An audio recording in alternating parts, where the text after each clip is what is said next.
Hey everybody, Weston here with the Hidden Gibbon, and as the thumbnail and title suggested, I got some hot takes about Commander. Now before I get into this, let me know what are some hot takes you have about Commander that, would have the knives out for you, or even Magic in general. Just let me know down in the comments down below. Let's keep it fun, let's keep it silly, and let's keep it respectful. But without further ado, I'm going to get straight into one that's going to probably irritate a lot of people. You know that whole hybrid mana thing that got talked about a few weeks ago about whether to have it in Commander, etc., or have it so hybrid counts towards either of its colors? Yeah, I didn't think it was that big of a deal. I really didn't. I didn't get the massive discourse about it. I've been playing this game for almost 25 years now, and I've seen bigger changes than that in Magic, and I literally just saw it as a non-issue. I don't know. Maybe I'm weird. Maybe I'm odd, but I did not understand the content farm for that. I could have easily made a video be like, this is the worst thing ever, or this is the best thing ever. For me, it's literally meh. It is what it is. If it changes, I'm fine with it. If it doesn't, I'm fine with it. I roll with the punches with that sort of thing. I think there's way bigger problems with Commander and Magic the Gathering than worrying about a change to the hybrid rule, to be perfectly honest with you. I couldn't care less about the hybrid rule. I made a poll about it, but where I sat is I'm just neutral. I've seen so many big changes to Magic the Gathering. I always cite removal of damage on the stack. I don't think, for those of you who are newer to the game, how big of a change removal of damage on the stack was for Magic the Gathering at the time. There was a card called Morphling. He used to be called Superman. And then there were cards like Mog Fanatic and Psychotog. Those cards were really good. And then with removing damage on the stack, they took those cards out back, and they told them that they were going to start the rabbit farm, and then they put them down like Old Yeller. That, in an instant, changed up so much about Magic. At the same time, they wiped out a good 60% of creature types at that time. Abu Jafar was a leper. I think he's just a human now. So many big changes to Magic the Gathering, and even in Commander though, changing the tuck rule was a big change. I didn't care about that. The bans and stuff like that. I just kind of roll with the punches. I've been in this game way too long to let changes to gameplay really get me all that much, right? I for the most part, the hybrid mana thing. I assume Wizards is going to go through with it. A lot of people pointed out, Lorwyn's going to have hybrid. That is where it kind of really hit its stride in the long ago. So there's no way that they're not going to do it. It's going to happen. So adapt and overcome. Okay, number 2. Let's see here. I think that Universes Beyond was a net positive for Commander. I really do. Commander was already the biggest format in all of Magic the Gathering by a lot. I think that Commander is where a lot of us old Legacy players gravitated to after that format kind of eroded and became unaffordable. You still got to do really powerful, high-powered stuff without having to necessarily have duels or things like that, right? And you can still have duels and things like that. I think that Universes Beyond was a net positive because it introduced a lot of more deck expression for people, right? I hated Universes Beyond when it first came out. I have a whole video about it not being the devil and how I used to hate it. But you know what? Things like Monk Gyatso here, or Toph, or Aang, hell, even some of the Final Fantasy cards, which I'm not even a Final Fantasy fan of. It's really cool because I think that a lot of these cards have really interesting mechanics that we either would not see in Magic the Gathering or would not see for a very long time. I don't think we would have ever gotten something like Earthbending or Airbending without them being pressed to make a mechanic that feels like those things. And you know what? I'm going to go one further. Not just because a set is terrible, right? Like the Spider-Man set, doesn't mean you can't have fun with Universes Beyond cards. I'm making a cruddy Kraven deck. I don't like the Spider-Man set, but I can appreciate cards inside of the Spider-Man set. And I get those folks who are out there wanting to be purists and saying that Universes Beyond isn't Magic, but you can look at Avatar and Lord of the Rings and Final Fantasy, and I don't see any real difference between those and some of the stuff we already got in Magic. We have Magic the Gathering Tokyo Drift in Aether Drift, right? We have all sorts of things. And if I really wanted to be pedantic, and this is gonna sound like a well, actually, Portal 3K is Universes Beyond as far as I'm concerned, because it's the real world. You have things like Cao Cao and Lu Bu, like in there, and those are real world people, kind of like Arabian Nights is kind of Universes Beyond, right? Like it's real world stories about that come from our universe put into Magic the Gathering. Heck, I think there's even a few of those in Legends. So those are the original Universes Beyond.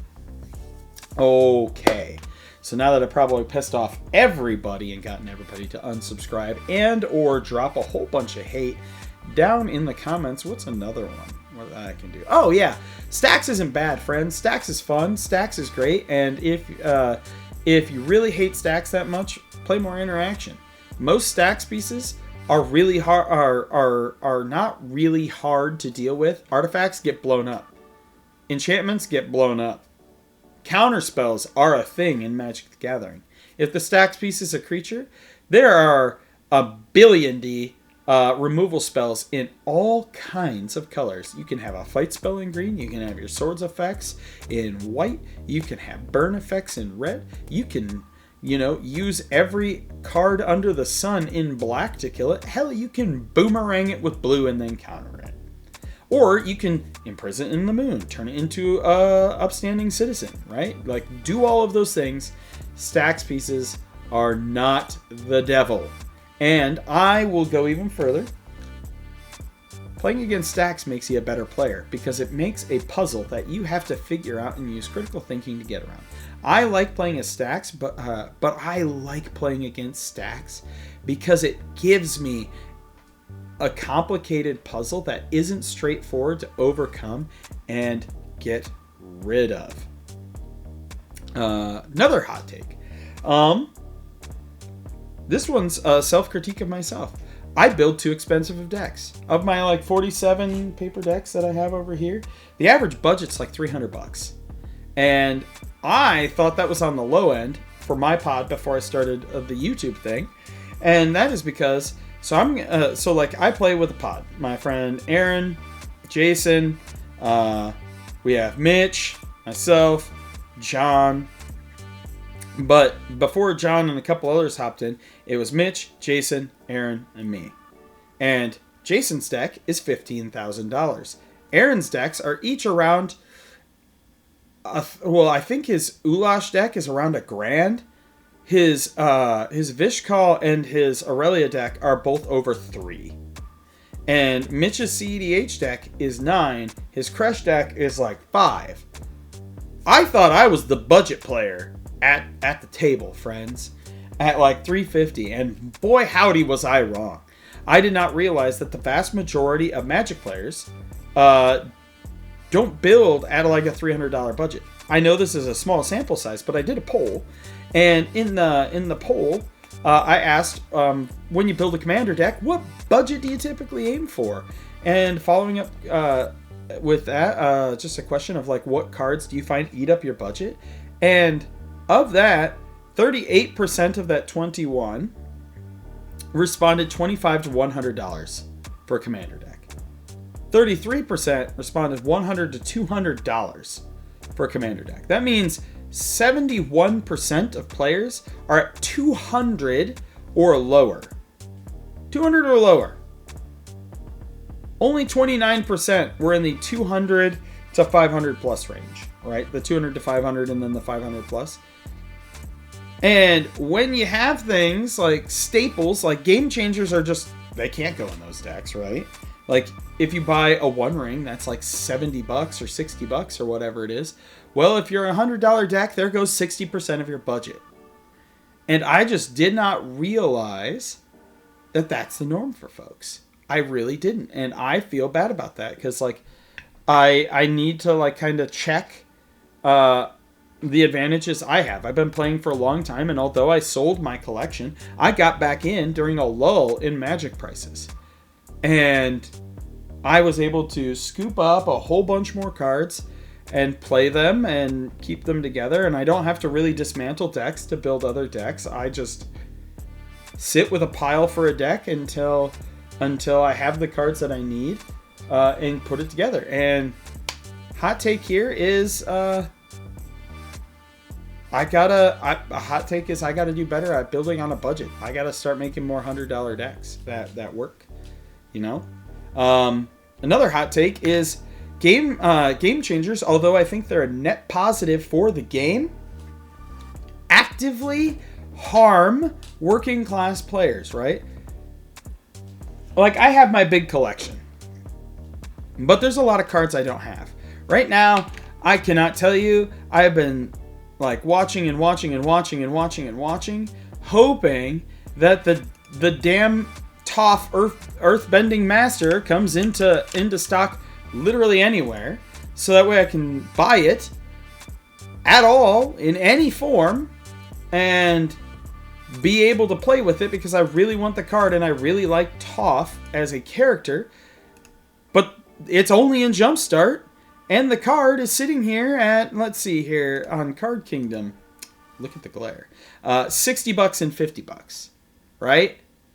And it's sold out everywhere. That's not an insignificant chunk of change for me to be able to buy that card. Like, I actually now have had to slow down because I have other expenses, right? And times are tight with the crappy economy. And Game Changers make things worse.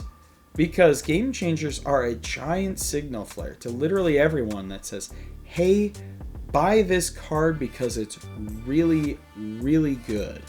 And the downside is, with a lot of these Game Changers, they're either reserve list or they're not getting reprints in the manner that they should by Wizards, so that way they can remain chase cards in secret layers.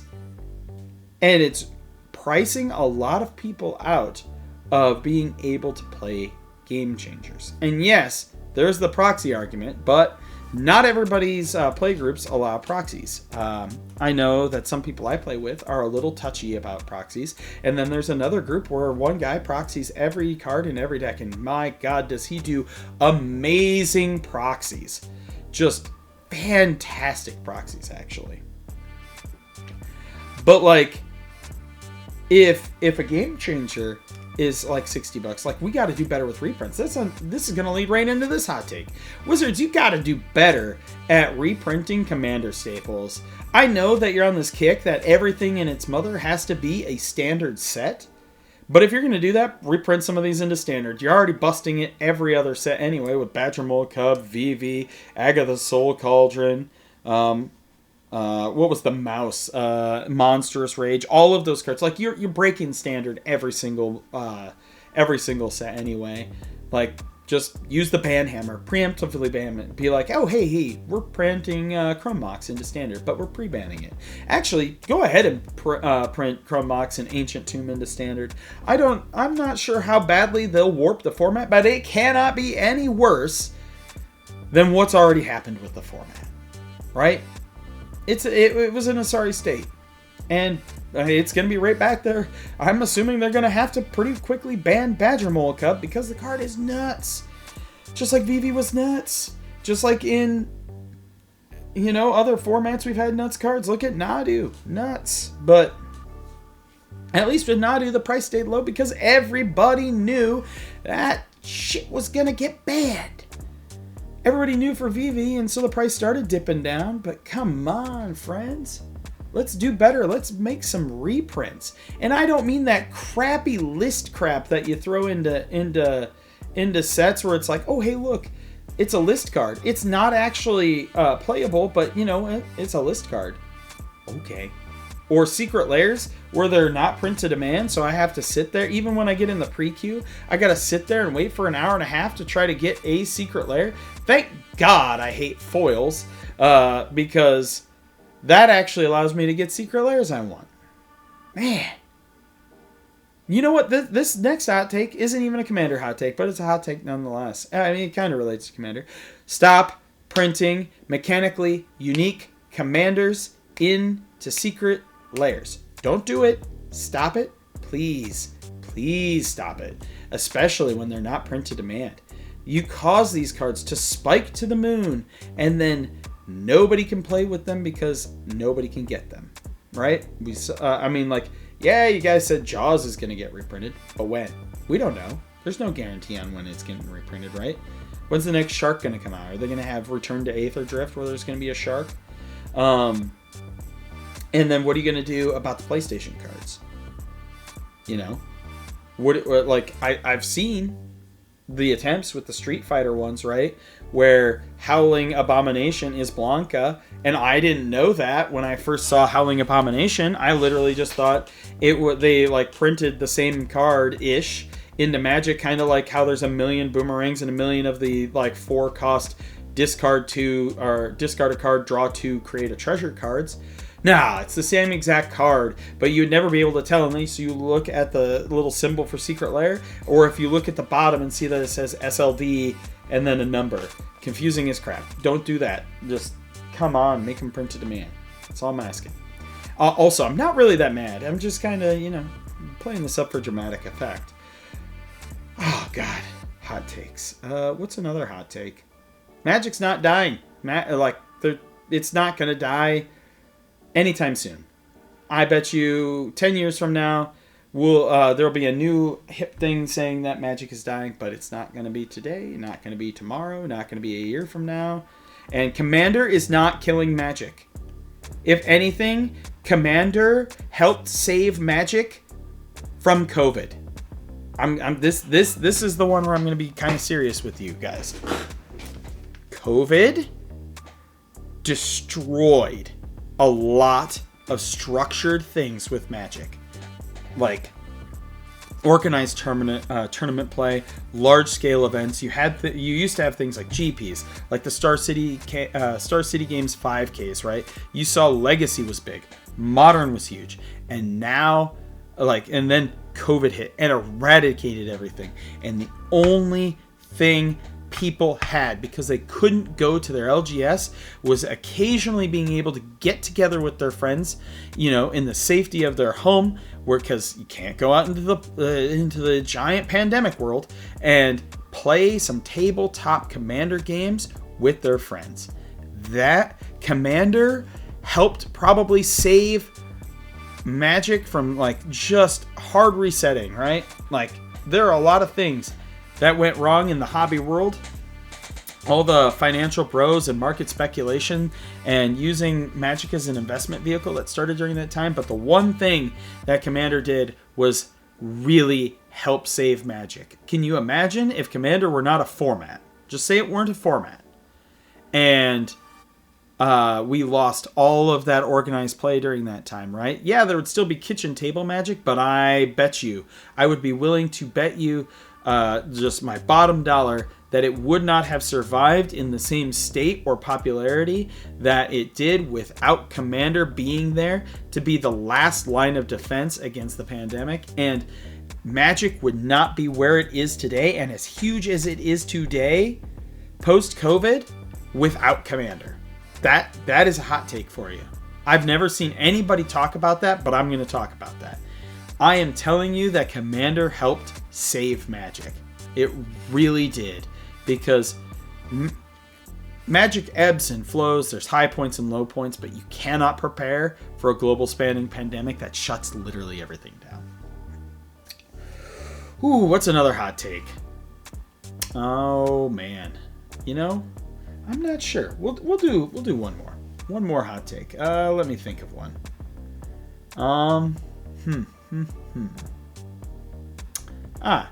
Here's a hot take. If you are somebody who comes to the bracket 2 game, it's like, yeah, my deck is technically a bracket 2. It is by letter of the law bracket 2, and then you combo up at bracket 3. I'm not going to play with you. It's just not going to happen. If we're at bracket 3 and that sort of stuff happens, I'm a little bit more forgiving. Bracket 4, yep, everything goes. But if you're one of those pub stompers who's like, I'm going to bring this combo deck into bracket 2, and it's bracket 2 because there's no game changers, and I'm just going to go in there and seal club everybody, get out of my pod. And I don't blame the other players around you who don't want to play with you. I really don't. It is a paper card game that people play for fun.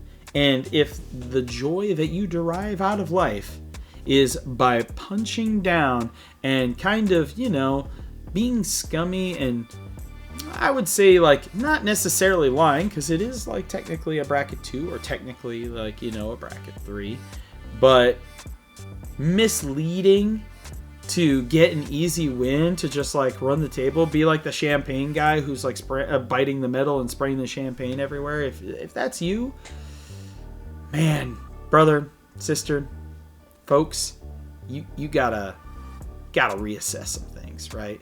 I lose Magic all the time. I probably lose as many games as I win. I've never been the world's best Magic player. I make play mistakes. I make play errors. Doesn't bother me. What it matters to me is that I get to play the game and have fun. At the pre-release for Avatar, I got curb stomped. I had a terrible, terrible card pool, and I had a blast getting curb stomped. And it was so fun just because I got to see how much fun people had. Just be a good member of the community. Well, that's my hot takes. I know some of them might not be that hot. Some might be super hot. But let me know some of your hot takes for Commander Magic down below. Let me know what you think of these like off the cuff kind of discussion videos. I like talking Magic. I like that sort of thing. But as always, I'm Western with the Hidden Gibbon, and I hope you all have a wonderful day.